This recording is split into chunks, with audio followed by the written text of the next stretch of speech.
Afternoon, everybody. Thanks for hanging out. Just getting everything started up over here, so bear with me while I get things going. But I figured I'd click the go live button while I was sitting here setting everything up. So I appreciate everybody joining in and hanging out. Gonna kind of do what we did yesterday, I think. I think it'll be helpful for MLB. It'll be helpful, honestly, for my thoughts for MLB, because I had to get my stuff together before getting into basketball in a bit. But just went through the slate, knocked out my column for the day. And I think the main slate tonight's kind of interesting, and I know we don't have another MLB show coming up for the day, so I thought maybe we'd spend part of this time doing what we did yesterday, go through, a little bit of the thoughts about the slate in general. I'll put the active lineups in if we get them. We can take a look at the lineup builder tool and maybe put a lineup together, and then I thought if we've got time, maybe I'll take a look at the MMA lineup builder and the MMA top fighter tool, and see if I can build an embarrassingly bad lineup that you guys can all laugh at, since I don't know anything about MMA. But I think that would just be fun to get into and kind of use the site tools. So, kicking things off, I just think it'll be fun to go through the slate real quick here. Let me grab lineups as I talk here. These guys. Don't worry about the window that you can't see. Just go into that other site to grab the lineups.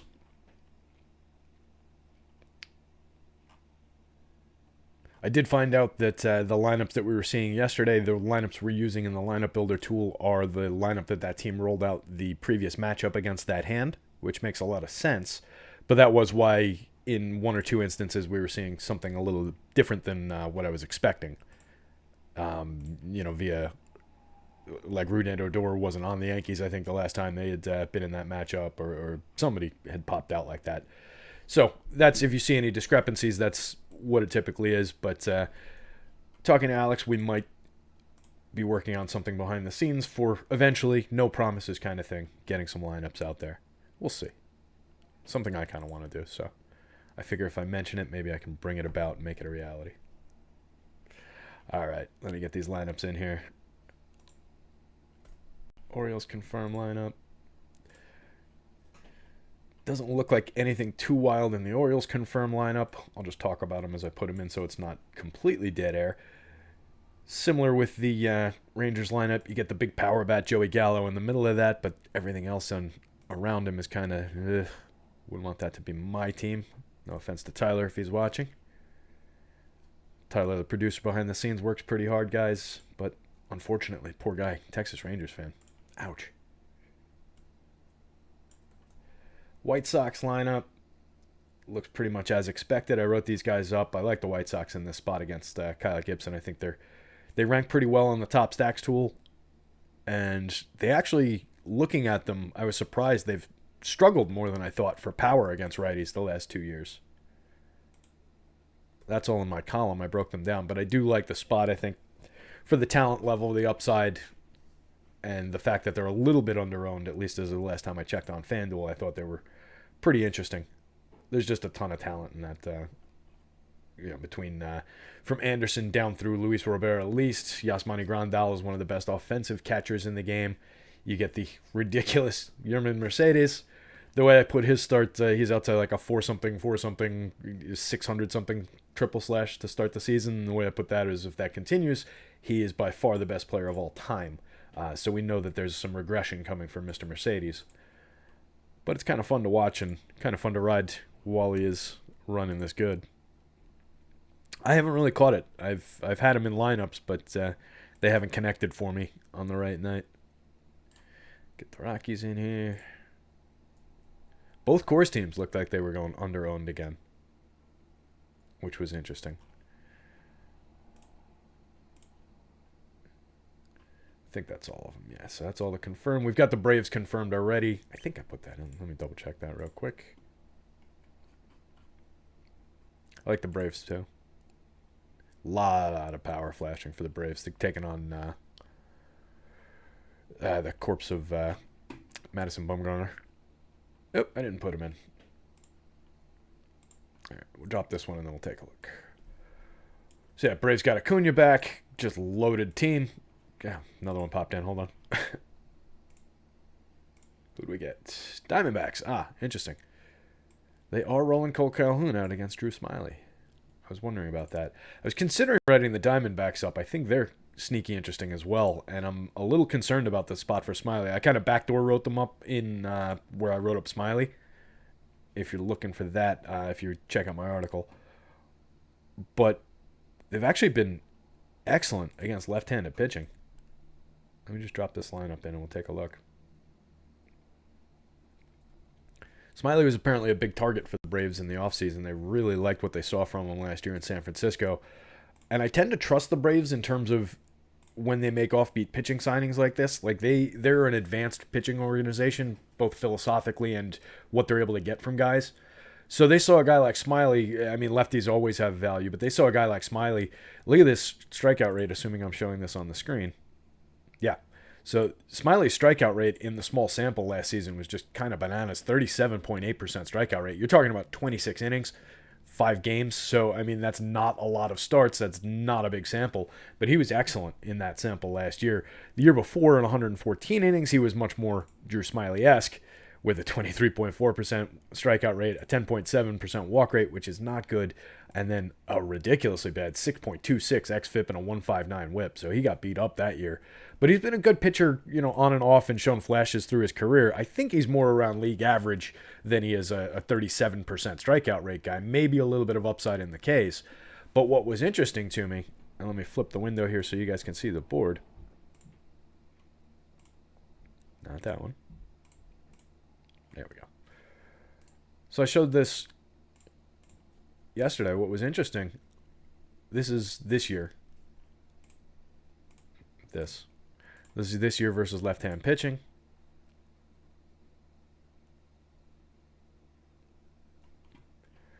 Arizona, right there, 5th in the league.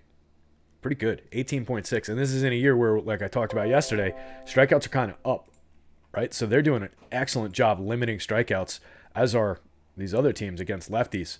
Strikeouts are way up against righties. The top end is actually down against lefties, and the bottom end is up. So it's kind of interesting. But they've been fantastic at... Me pointing at the screen doesn't help. They've been fantastic at limiting strikeouts. What's even more interesting to me is this is a ridiculous ISO. Team ISO 250. That's monster. They've been hitting lefties for power. They've got 9 home runs against lefties already this season. And creating runs 44% better than average so far as a team. That's second best in baseball against lefties. So Arizona is kind of frisky interesting, and the spot for Smiley might not be that great. I know he ranks out well. He actually projects decently well, I think.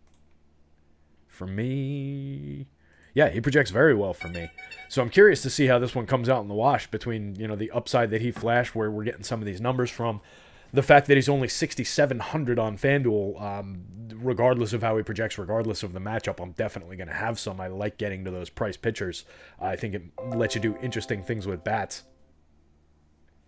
Running the sexy microphone today? Emac, I don't know what you mean by sexy microphone. This is the microphone I use every day, buddy.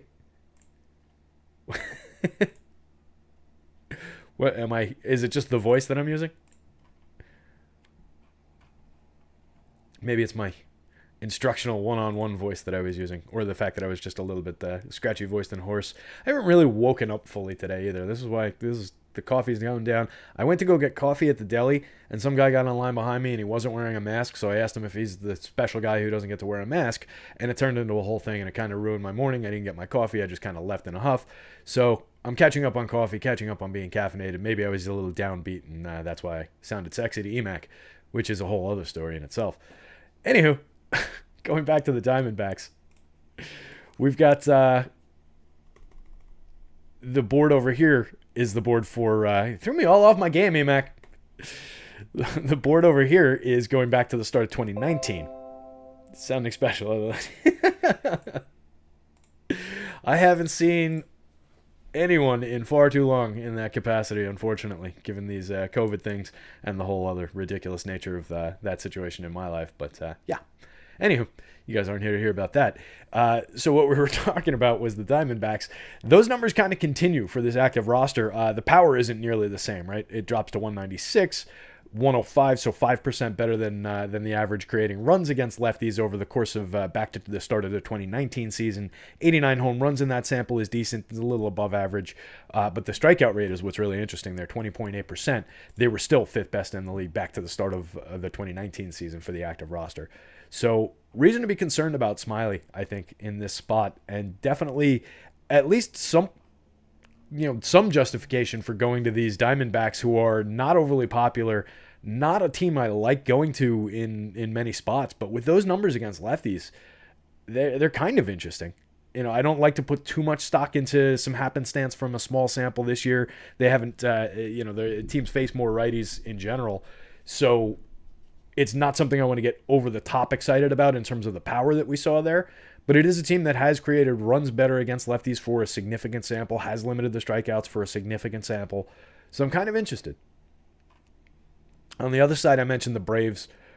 They're going up against poor Madison Bumgarner, who, it's weird, right? He didn't suffer like a blown out elbow or anything like that. He had weird, just happenstance kind of injuries through his career. Like one of them, I think he fell off a scooter or something along those lines and just ruined him.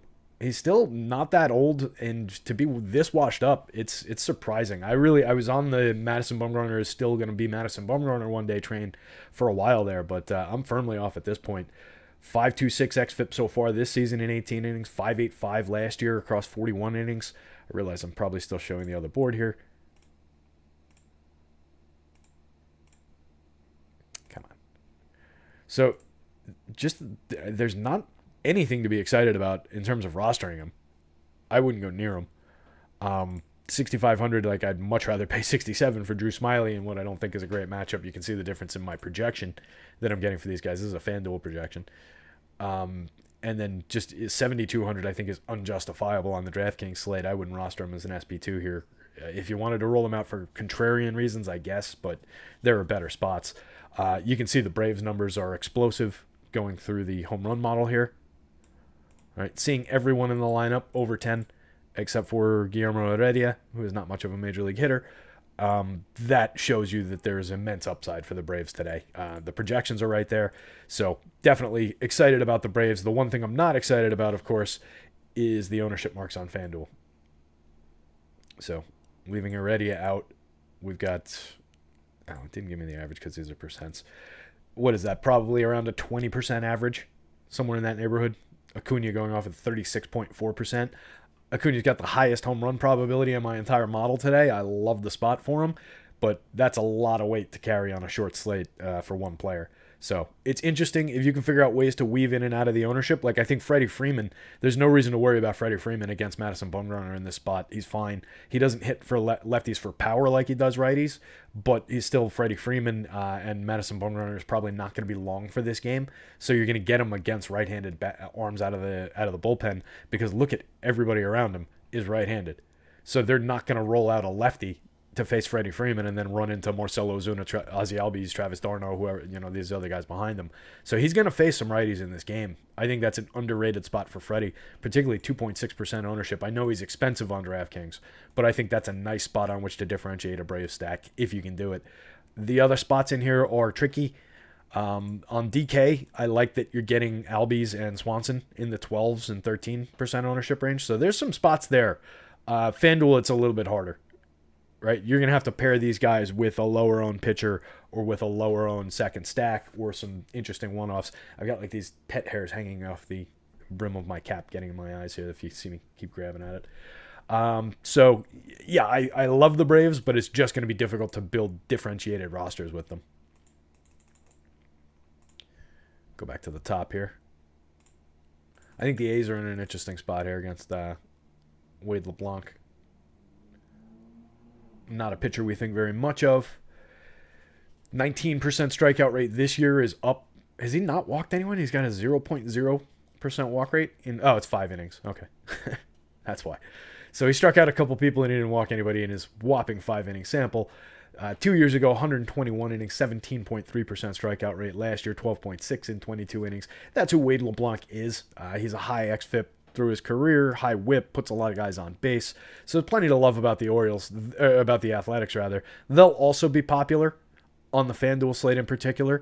FanDuel's just not bothering to change prices on guys or really price guys up to points where they're unaffordable in combination. So you can get to anything you want pretty much on the FanDuel slate. It's a little harder on DraftKings, so I like it better over there again. Like you can see Olsen, 8.5%. If he's in the lineup, like he's another guy. No real reason to avoid him lefty against Wade LeBlanc. It's not like we've got a fireballer of a lefty on our hands here who's going to strike him out. Well, it's Matt Olson. He might still strike out 4 times, but it's unlikely that Wade LeBlanc is going to be that guy. So I'm happy to roll out Matt Olson under owned, and you can see the home run models right there on him as well. Almost 20 in the home run model. Significant upside. So I like that. Even at 16% ownership on FanDuel, I like that. You can use them as a one-off. You can get to some of these guys. Like Sean Murphy might be in an underrated spot here as a catcher. You're not going to a catcher very often on FanDuel. 2,500. 4,100 on DK. He's getting a little popularity as a catcher there because you have to roster a catcher. I think Yasmani Grandal, last I saw, was owned significantly less than this. So I would probably like going to Grandal there. So maybe you one-off the catcher with Grandal. Build like a 3-man A's, something like that, or a 2-man A's. You know, like if you wanted to grab Olsen, even Olsen Chapman, even with Chapman's ownership, would be fine. But if you wanted to grab like Olsen Moreland, play the lefties, and you could do that also including Murphy. It's not like his 12% ownership is backbreaking. I just think it's interesting that Grandal is at lower ownership. He's just a spectacular offensive player. Slumping ridiculously too. I mentioned that in my column. Grandal, I know he's struggling. Let me see if I can pull this up quickly.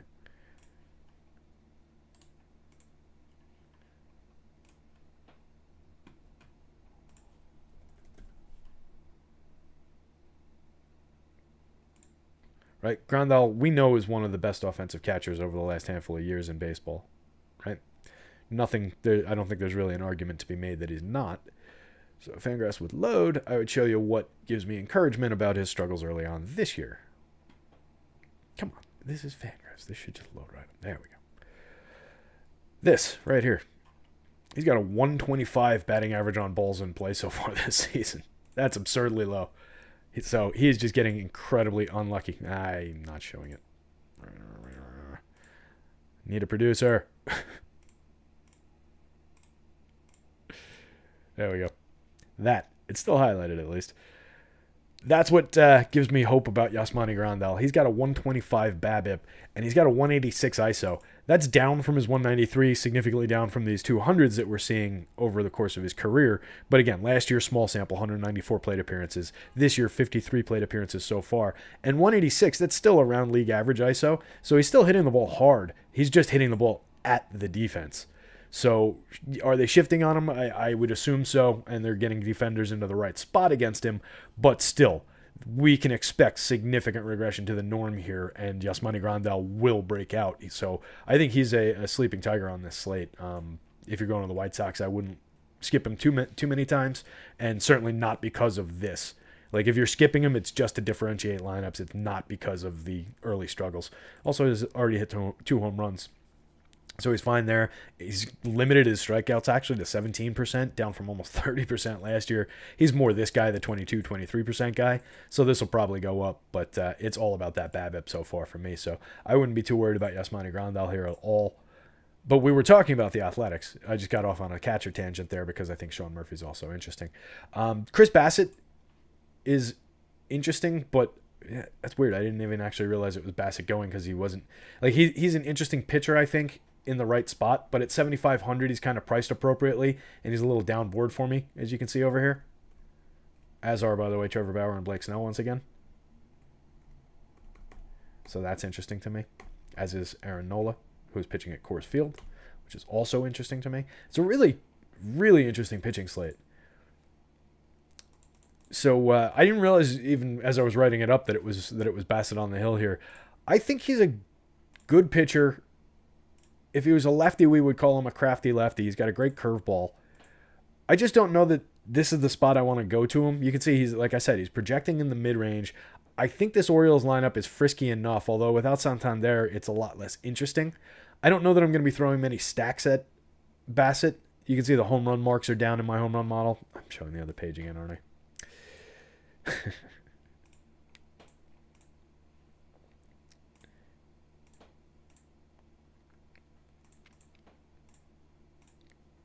Why is there it is? So you can see the home run marks are down in the model here for the O's.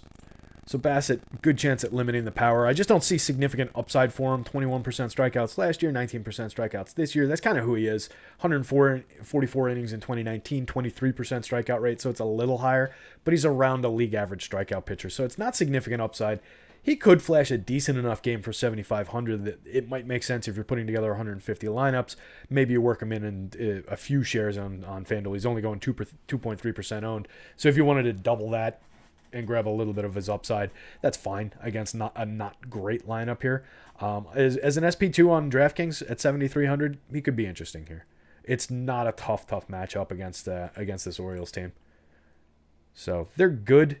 I mean, they're not good, but they have a few good hitters. Like Trey Mancini's a good hitter. DJ Stewart can flash some upside for power from the left side of the plate and give a little bit of a frustration to a righty who isn't like a lights out, blow him away kind of righty. Michael Franco flashes power. So if you wanted to go to low-owned Orioles stacks, you could, but it's not a big upside play. And like the bats that I like for FanDuel are kind of getting owned. Those lefties are getting owned. I could go to some Mancini and Franco. So like you're offsetting a little bit of that with the low ownership on those two guys. It looks like if I was to interpret these higher ownership marks, I guess people are just going to those lefties because they're cheap and using them as one-offs.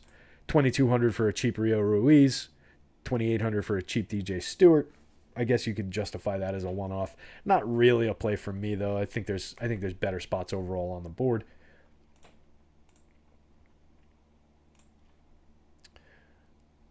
I think our pal Emac wrote about the Rangers. I thought I saw Joey Gallo on the cover of the Spotlight Hitters today. Maybe I'm wrong. I'm curious about that. I didn't get a chance to read it yet, but if that's the case, I'm very curious what he's seeing in this matchup against Dallas Keuchel, who admittedly is struggling so far this season, but through his career has been excellent, keeping the ball on the ground, keeping the ball in the park.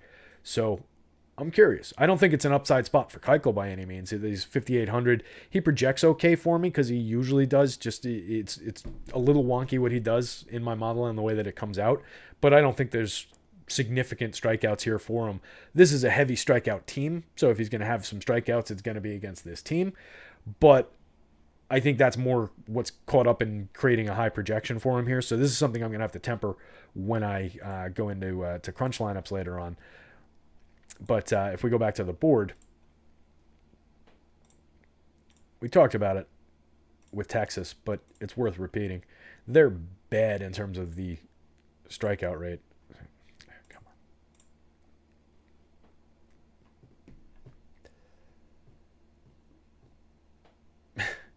I love when these things just decide it needs to work on something, even though I didn't ask it for anything.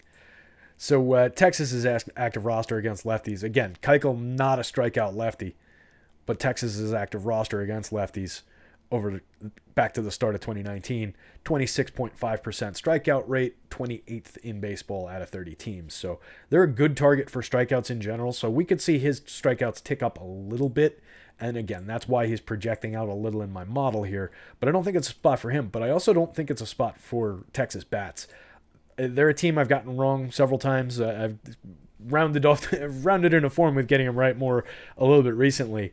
But it's just not like there's not world beaters by any means in this lineup outside of Gallo and his immense power. But he's a significantly high strikeout guy. Adolis Garcia strikes out a ton and kind of an all or nothing power guy as well.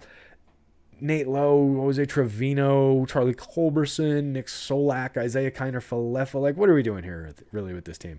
The prices are fine, but I feel like these guys are more the 2,500 to 2,600 kind of hitters, not 3,000s type hitters, particularly in a matchup against a guy who, again, is kind of good at limiting contact, kind of good at not allowing balls to be driven. I know he's 4.58 xFIP in his 19 innings this year with a 1.37 whip, but he was a 1.09 whip last year with a 3.98 xFIP. I think there's reason for upside here, and reason to not necessarily over-roster the Texas Rangers. I'd be curious to hear other people's thoughts.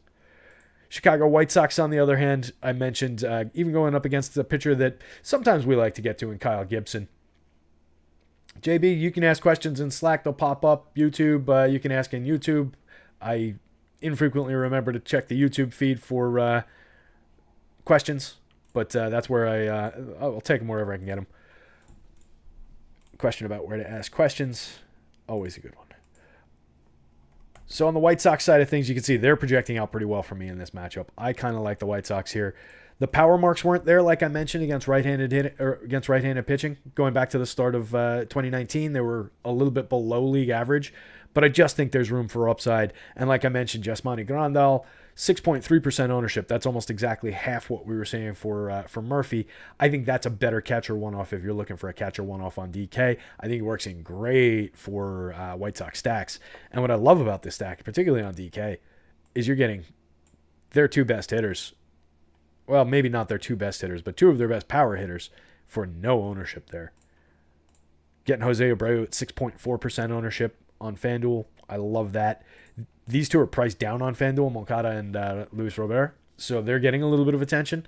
But if you wanted to, I mean, it would be justifiable to just skip them and play the lower owned guys. You could play Tim Anderson, Adam Eaton, Jose Abreu, and Yasmani Grandal and be totally fine on FanDuel. But I like including them, and I'm willing to eat that chalk to get to this stack here. I think they're a pretty good stack. And with the teammates underrated or under-owned, I think we can put them together. Don't sleep on Andrew Vaughn at the bottom of that lineup either. Don't sleep on Nick Madrigal as a wraparound option. Excellent hit tool and on base and a very good speed guy. So very cheap differentiators down at the bottom of that lineup as well. We did that game. Coors game. Coors is going under-owned. Roster bats in Coors Field when they're under-owned. Do not roster Antonio Sensatella under any circumstances. Aaron Nola at Coors Field is interesting. He's the third ace on this slate, right? We've got the two aces facing off against one another, and then we've got Nola at Coors Field. So it's really interesting. He doesn't project very well for me, but if you look at his two starts that he's made at Coors Field, he hasn't really struggled. He's only walked 3 hitters. He struck out 28% of the hitters he faced. It's only like a 12-inning sample, so again, 2 starts, handful of innings. But he didn't get lit up. He did allow 2 home runs in that sample. I don't know if they came in the same game or if it was 1-on-1. I didn't get a chance to check the individual games. But he was not ineffective. I don't know that he's going to be Aaron Nola in this start. I don't know that he's going to deliver us a 30% strikeout rate. He's at 27.5 so far this year, so that kind of jibes with what he's done in the core starts. He's an excellent pitcher, 2.97 xFIP this year, 0.97 WHIP compared to 2.80 over last season, 1.08. He's right on his numbers. I trust Aaron Nola implicitly. I have no issues with it. I love the price, $8,000 on FanDuel. It's just I don't love going to road pitchers at Coors. So I'm a little concerned about it. With a great spot for Kevin Gausman, even though he's drawing some ownership, with some other interesting spots, with justifiable ability to go to the 2 other aces on this slate, even though they're going up against each other in difficult matchups, with Pablo Lopez here drawing an interesting projection for me going up against the Giants on the other side of that one. Like, I think I'm going to probably land on more of these 3, even with the tricky matchup that I mentioned for Smiley, than I am on any of the 3 true aces. But we'll see. It might all come out in fairly even shares of all these guys. Or depending on where the ownership goes, I might decide to just load up and roll the dice with 2 of the true aces, because there's just monster upside in Trevor Bauer and Blake Snell on any given slate. I don't care who they're going up against. So it's really interesting pitching wise. Going where you have to roster 2, I think if you put together Nola at 8,800 as your SP1, and then one of these other guys that we talked about, and then spend up on bats, I think that could be an interesting approach, given that those 2 aces are going up against each other. This is a game I'm really interested in, the Marlins and the Giants here. I think it's super interesting for pitching, like we just saw my top projected pitcher, Kevin Gausman. I wish I was getting him at the DK price, 7,600. Like, if you wanted to put Aaron Nola and Kevin Gausman side by side atop your DK lineup as your pitchers, you're not spending a ton for 2 pretty good pitchers in 2 decent spots. Like, take the Coors Field part of it out of the Aaron Nola thing, and you're looking at an excellent pitcher at a very good price against a weak team. It's just the Coors factor there. Gausman, you're looking at a pretty good pitcher who's shown major upside last year, 32% strikeout rate last year, back down to 22.5 this year. He was 25.3% in 2019. So there's upside here in Gausman, and it's a cake matchup against the Marlins. So I like going to him. It's just unfortunate that the public is going to be on him at 25.3%, despite the heavier price tag on FanDuel. I can only imagine what his ownership would be at 7,600. But I think he's very, very interesting. I'm going to have a lot of Gausman. It's going to be tough to get over the field at that mark. So I'm curious to see where everything shakes out, where it comes out in the wash via process. But I'll definitely get to some of him. And I think it's justifiable getting to Pablo coming back the other way against what is not a great Giants lineup. And you see only 8.3% ownership, lower overall projection. But in terms of pitching projections, like this and this are not that different to me. This is variance, right? Pablo Lopez can make up that ground. Kevin Gausman can lose that ground pretty easily. So I chalk that up a little bit to variance. I try and capture it with randomness and give guys a chance of coming out somewhat even in the wash and pushing up some of the lower-owned guys that I think are in good spots. You can see Lopez has made strides. 20.3% strikeout rate in 2019, up to 24.6% in 57 innings last year, up to 27.5% in 21 innings this year. Walks have been sustained the last 2 years. The xFIP is strong. Right, he was already decent, league average-ish. He improved to better than average last year, and he's improved again. So I have to take a look at what the specifics are in the pitch mix and the spin rate and everything that he's done. But I really like him for 6,900 as an SP2 on DK, 8,200 on FanDuel. I'm willing to pay that. I think if we're looking to get away from some of the aces, get away from Aaron Nola at Coors Field, that's one of our better choices. So I'll have pitchers on both sides of this game. I might roll some Marlins bats against Kevin Gausman, just given that 25.3% ownership at a high price. Like the people, when you're building with Gausman, giving that price, you're building with a little bit of a risky pitcher at a high price. So you're going to lesser bats by nature. So that's kind of a good spot in my mind to leverage against game theory wise. Just in terms of getting ahead of the field, if you connect that on with the Marlins going off against them, you're going to get out against a pretty good chunk of the field there. So I think it makes some sense. I wouldn't go overboard with it. This is an interesting mark as well. I'm not showing it. Come on. Nope, wrong window. I gotta label these. This is an interesting mark as well. The strikeout rate against righties for San Francisco. Right? Helping justify the case for Pablo Lopez there. 28.2%, second worst in the league this year. Not totally bereft of power, but creating runs at a lower pace than the average too. So that makes sense. Miami, as you can see against righties, 12th in the league, 24.8%, but no power. So that's what would concern me about rostering too much Miami, is that they're just not hitting right-handed pitching for power yet this season. And they have not been a good team historically for power either in this situation. Right? 148 team ISO, one of the worst in the league. 93 WRC plus, so creating runs 7% worse than the average. 141 home runs against righties, one of the worst marks in the league back to the start of 2019. And they've gotten worse in terms of power so far this year. Small sample. So I'd be concerned rolling out too many of the Miami stacks, but I think it is an interesting way to differentiate against a heavily owned pitcher that I don't wholly trust. I am much more firmly on the Gausman side of that one, though. But Pablo Lopez could be interesting and sneaky. Back to the board here. We'll get to a lineup in a minute.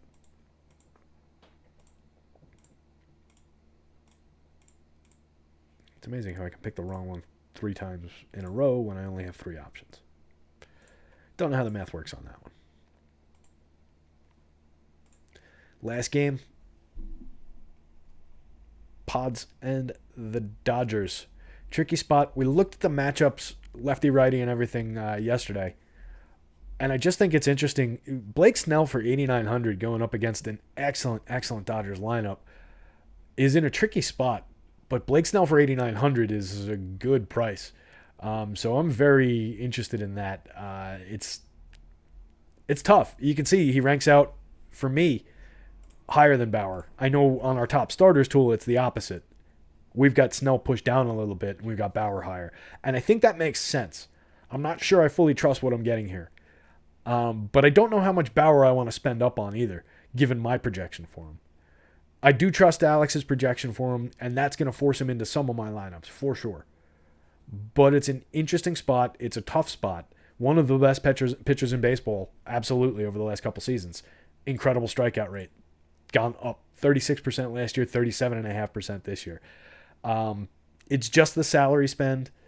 It's just that I think there are interesting options in the mid range that could have similar games. Again, I don't like it's just the matchup that kind of is tempering my upside on of spending that much for Trevor Bauer. It's another spot where I do want to make sure that I get it because the 60, 70 point upside is there. So we could see that.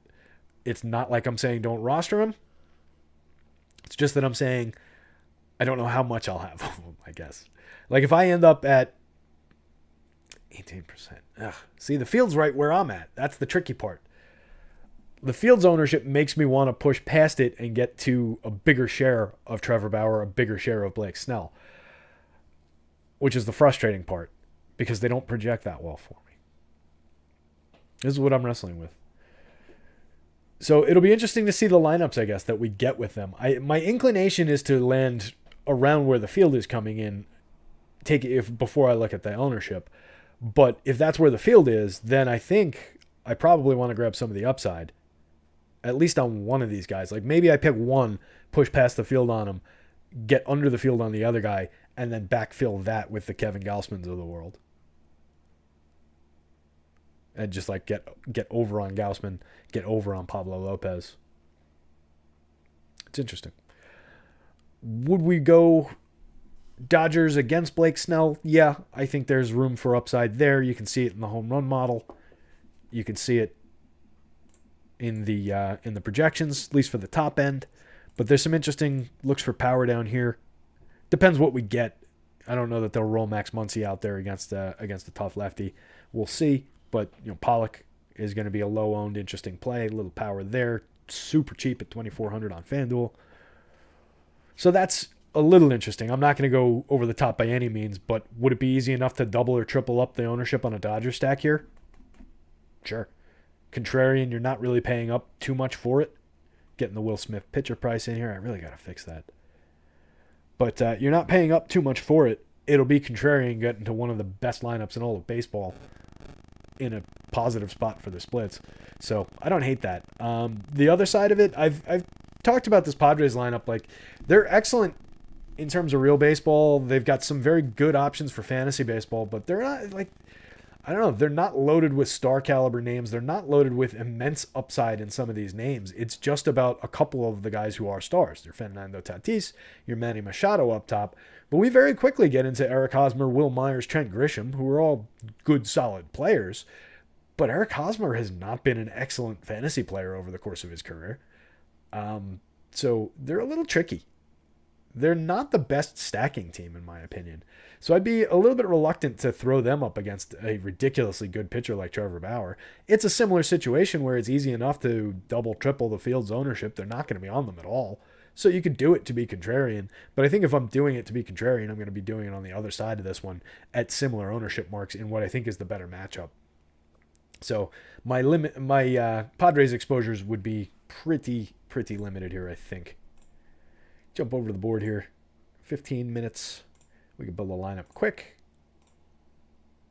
And then let's see if we can get into a MMA one real quick.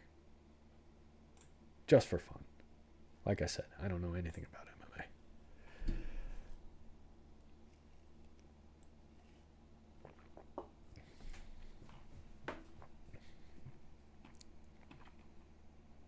MMA. All right. What the hell? Let's get wild. Build a 2-pitcher lineup. I should select the slate.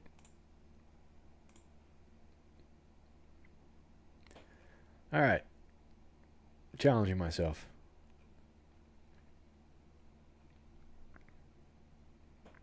Let's see where we can get with that. With that Nola Gausman lineup. Actually, I mean, Gausman 47%. Maybe we don't go there.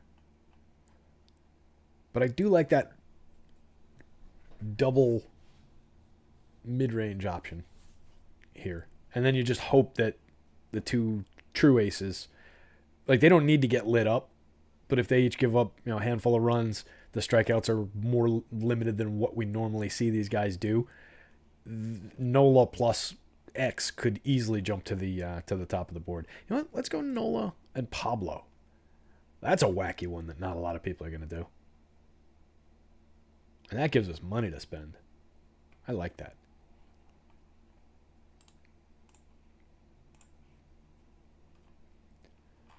Pull up the stacks board.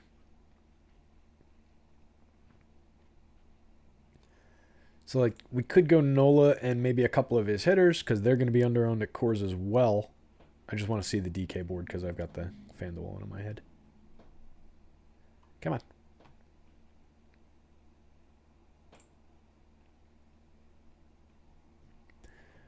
The deep dive. That thing's excellent. If you guys play NBA and you're not reading the deep dive every day, missing out. It's like watching the entire strategy show in the 10 minutes it takes you to read it while you're in the bathroom or whatever. It's so worth it. I mentioned that because I'm going to spend a lot of time writing it tomorrow, so read it. That thing takes us forever to write behind the scenes. Oh my god. Especially me, because I tend to go long. Way, way too long, probably. All right, DK stacks. Yeah, Philly up top, but they're not getting positive leverage here. So, all right, the White Sox, who I wrote up, I'm going to go to here for this lineup because they're getting positive leverage on this slate. They are a not strong value, so they're priced up on this slate, but we've got some spots to work with. I like that White Sox lineup on this slate. They are right here. I'm going to make Grandal my first click. I think that makes sense. We talked about that. I'm going to go straight to, look at this ownership. I'm going to go straight here. Right? These are easy.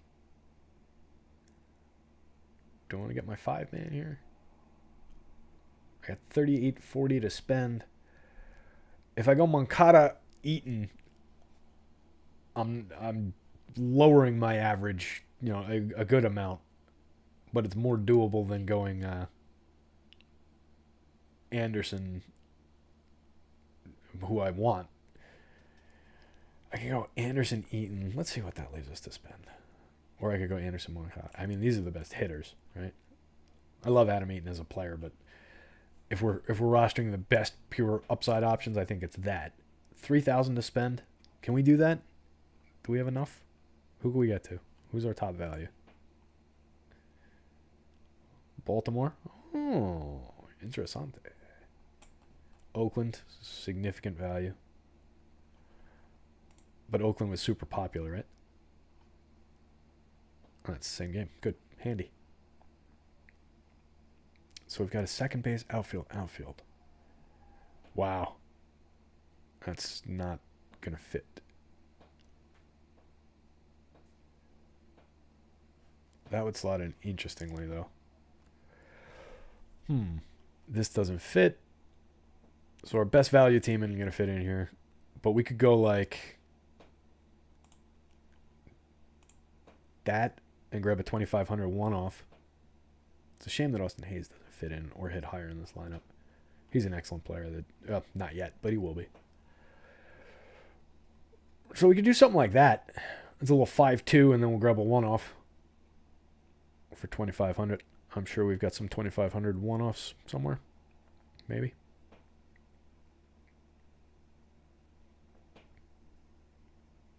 Maybe not. Come on, DK pricing, work with me. All right. That's annoying. Is there really not a single $2,500 one-off that fits in here in the outfield? God damn it. All right. Why don't we make Rio Ruiz our one-off, and then we can get 27 for two of these guys. So, like, if you were excited about the Rangers' chances, you could go to the bottom of their lineup, which is really stretching credulity, and get Willie Calhoun, who I still believe in as a hitter. I could do 5-8 is a bit of a leap. I don't love that as a two-man. Like, I don't love... Somebody asked about gaps. I don't love leaving if you're doing a two-man, 2 gaps in between. It's not completely off the board. It's viable for sure. But odds are if he's on, one of these guys is going to be the one to drive him in. It gets a little strained once we get down to here, and we're not saving. Like, if Hayes was at, like, 25 or something like that, and we could pick up a couple extra bucks to spend on our other spot, it would be more appealing. I'd rather get to 2 guys for 2,700 each who are hitting within range of one another. Like, if these guys were better hitters in a better spot, hitting higher in the lineup, that would be ideal. I mentioned the Diamondbacks, but there's not enough spend.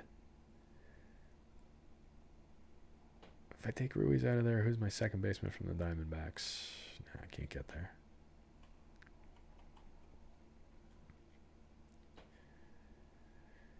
$26-3 is not going to get us there. Jeez. Why do I do this to myself? Why do I always take on these DK lineups with no time and no planning and then struggle to build them? All right, let's see what happens if I take Ruiz out of here so I can go back to... That's interesting. You could do this.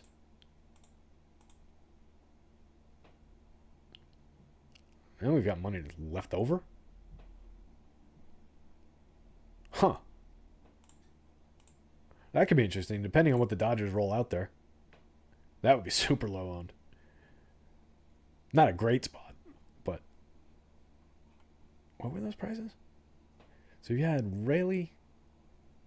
What if we did like that two-man? I know we got $4,100 to spend on our one-off. That's a totally offbeat two-man to throw in there. But like if we're looking to spend this much here, get to two of the good mid-range pitchers that I like, get way off, we're far afield here, but these guys rate out well.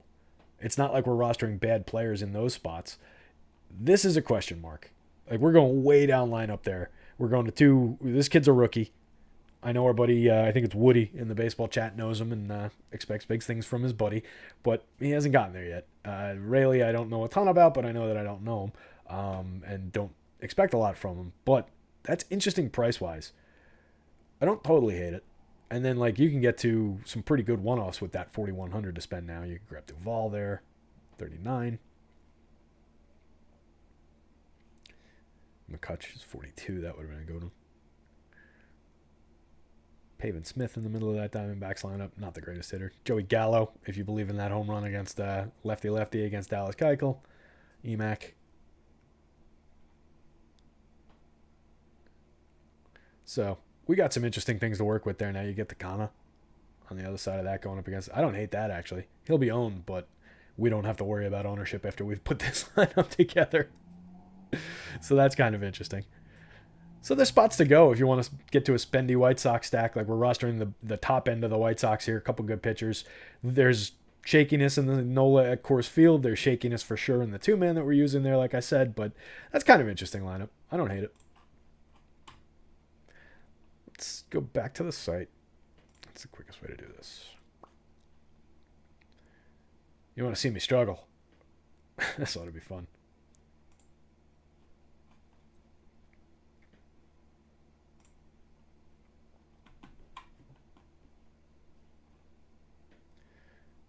You're going to see me struggle. You're also going to see me squint. I think this thing comes up in pretty small print. Yeah.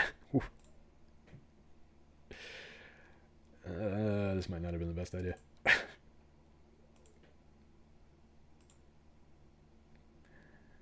I should have exported this to Excel first.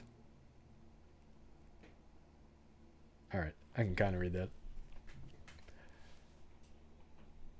Now the tool's going to come up like gigantic probably.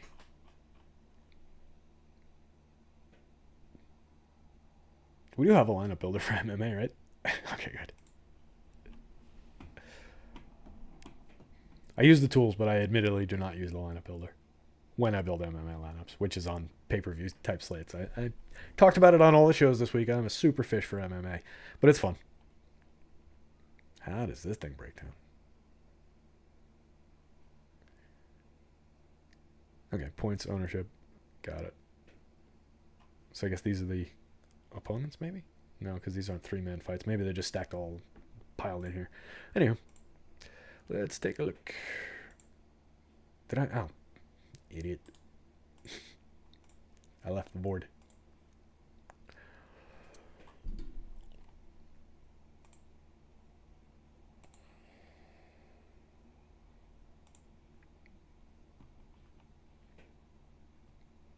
Maybe we should just go back to baseball.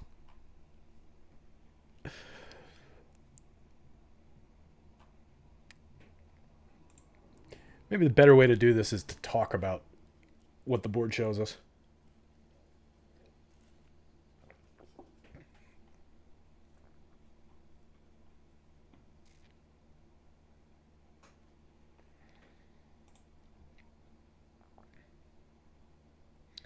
All right. So this is the top fighters tool, which you guys nope.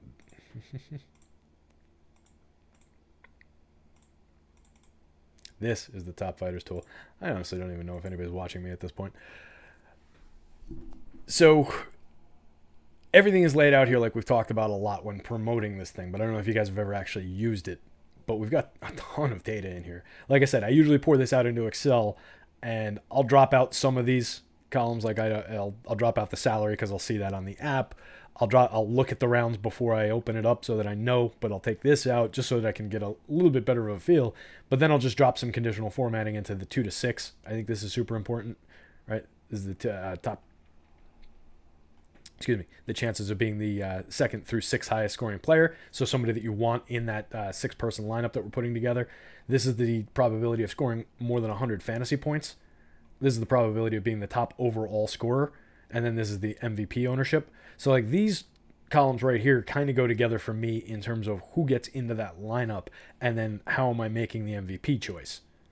So I kind of want to try and duck around some of the highest owned MVPs. Typically is how I'm looking at that, while still capturing some of this probability for going to 100 points, some of the probability for going to being the top scorer overall. So in that context, whoever the hell Zhang Wei is kind of looks interesting, but we don't have a big projection here. So I'm curious about that. And we have a more limited percentage of going over 100, but MVP ownership is down. Probability of being a top scorer is up. So I'm curious about when stacking your secondary stack, how many teams do you target? How do you play one on? Good question, Jay Blake. We'll jump on that in just a half a second. So that's a 5-round fight. So like that could be somewhat interesting, I think. Again, I don't know much about this, but we're talking about a 64% win odds. So that's where we're getting a little bit of differentiation here. I think in terms of the ownership, the popularity, people going to a more likely to win fighter. This is also another important one, the knockout column. So this fighter, Valentina Shevchenko? Valentina Shevchenko, one of our female fighters, I think. Guessing. Valentina could be a man. I don't know. Probably a very tough man. So that's kind of interesting, the knockout probability there. And then, of course, we get the util ownership in here. So we're playing the ownership and leverage game as we use the tool to put these lineups together. And you can run it in Fantasy Cruncher and then start looking for these. Like, that's a way I do it if I'm going to enter. I typically don't enter like 150 full lineups like I probably should, but I'm going to enter a handful for fun. I'll throw 20 into the big tournament just to have some fun. I'll enter a 20 max, something like that. So I'll run a set in Fantasy Cruncher, and then I'll start sorting by the MVP, so that I can get a look at what the constructions are like for the different MVPs and try and grab good constructions or maybe make manual changes to capture some of the upside in some of these different plays while getting to some of that leverage that we talked about in the util columns. So once we start talking about that, maybe some of these guys here get interesting. I know this guy's the main event fighter. Not getting a ton of util ownership is interesting for him. So not a significant projection. I assume that's the underdog and Usman is the favorite there. But if you want to follow the narrative of, all right, this guy's got a 21% chance to win, so 1 in 5 times they roll this fight, he's going to win it. That's not awful. You're going with the extreme underdog in the main event fight, but people aren't going to him. So if you wanted to roster him in your util, I don't know if that makes sense to roster him in the MVP spot, given his probability of being the victor, given the extremely limited knockout odds that he's got here. You can see 14.8%. That isn't good. So I don't think we want him as our MVP. But working him in spots where you're not using Usman probably makes some sense in terms of working in a low-owned util guy that could have some upside. So just decision points like that is what the tool is overall helpful for. And those are the decision points that we're landing on as we put those lineups together. That was a good question that popped up in Slack, so we'll end on a baseball question, go back to something I actually know something about. So you can talk DFS about anything. Where did that question go? It was about exposures with second stacks. I just want to see if I can grab the full question. When stacking your secondary, Jay Blake asks, when stacking your secondary stack, how many teams do you target? How do you play one-offs? You don't have to answer on stream or right now. Well, I'm gonna. I leave everything open in terms of which teams are going to be in the pool. So it's rare that I'll take a team fully out of a pool for baseball. I might go into the stacking tool in Fantasy Cruncher and say, all right, I'm going to, and I do a pretty limited exposure to stacks overall. I like to get a broad distribution of teams and combinations in baseball. So I might go in and leave a little bit more room on the top end stacks in terms of the percentage that I allow it to come up. And then I might limit a little bit the bottom end ones. But I allow pretty much everything to come through in terms of what I let Fantasy Cruncher put in. And then by nature of the process between the projection upside, the ownership limitations that I do in selecting the lineups, those kind of come out in the wash and I get to the appropriate combinations that I want. But I'm not really looking to limit the teams that I want as my secondary stack. I'll do things, I'll vary up the combination. So 4 4s, 4 3s. Occasionally I'll do 4 2 2s in there, some 4 2, 4 2s with 2 1-offs.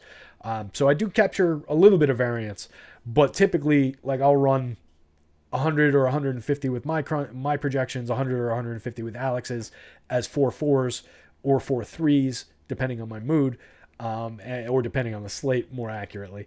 And then I'll start mixing in smaller blocks of those other ones. So I want limited selections of those. I primarily want 4 4s and 4 3s in my FanDuel lineups, fives and 2s in DK. I want those full stacks.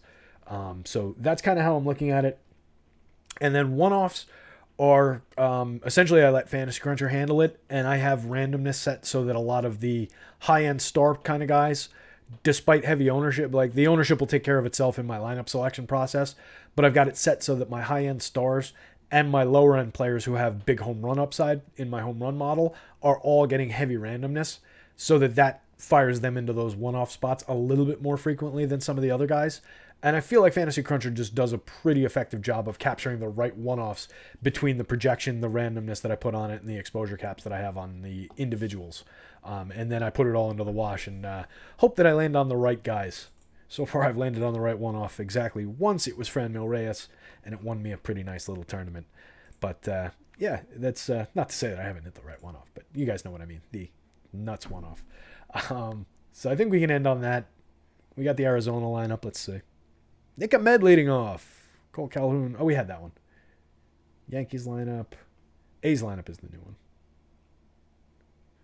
Kana, Lowry, Olsen, Chapman, Luriano, Piscotty, Murph, Moreland. So Mitch Moreland pushed down that lineup a little bit. Stephen Piscotty in there against the lefty. I like that A's lineup. They're going to be frisky today against Wade LeBlanc and a bunch of bums out of the Orioles bullpen. That's a good spot. All right, guys. I appreciate the hangout. For whoever is still here, whoever hung out through the show, definitely always fun doing this. Got me into a better mood talking through this stuff. I was in kind of a bum mood coming into the show, but yeah, this is fun. I got to get into some basketball. I'll be on live before lock in 2 hours, and I got to knock out an article in between. So appreciate everybody hanging out. Check out the shows. Basketball coming up later on. Good luck tonight.